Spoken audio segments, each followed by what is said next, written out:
And you, in a car with my father, Father's who I driving. knew was thinking the whole way back, I hope he's done with this. that is just, that's depressing. Yeah. It's very depressing. So now you're back in St. Louis. Hey, Mike, how did it go in LA?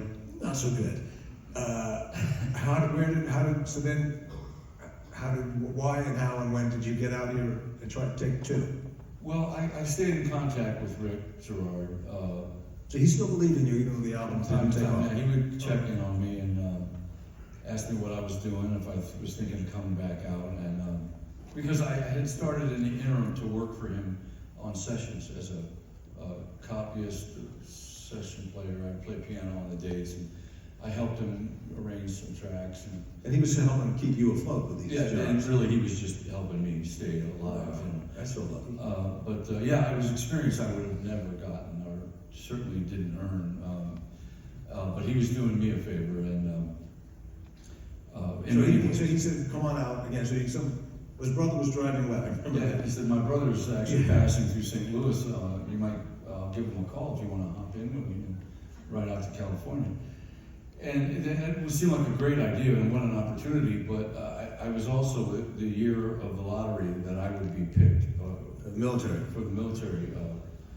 And the year before, I think they had gone practically to over 300 300 dates. yeah. So I'm thinking, of course, I got this opportunity a second time around to go back out and work in California. Of course I'm going to be drafted, So on the way out, yeah. As a local down. That's the other thing that was sort of fascinating. When we started this project, and nobody was waiting for it. We didn't have a publisher. Nobody knew about it. And at any point, we could just say, "This is not fun. Stop." But and Mike from the beginning goes, "I don't know if there's a story here." I said, "Well, let's see. Just keep talking, and we get." And what sort of emerged was all these little moments of seemingly random luck, coincidence. That if not for this, that would never have happened. If his brother, I'm sure you would have come out to LA and made it anyway. But what brought you out of, your tail between your legs in St. Louis was, hey, my brother's driving to California, get in the car. All right.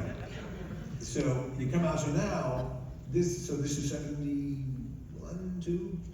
It's probably 71, yes. So now you're playing in bars and clubs and wherever you can get work? Well, it was on that trip out that I learned I wasn't going to Vietnam, and so I was relieved, Your nation? because I figured I would probably go if I got drafted, Because your dad My was dad in had the been Marines. a Marine in World War II, and I'd always been really proud of him. So much as I didn't want to go, I figured there's no way I'm going to, say no.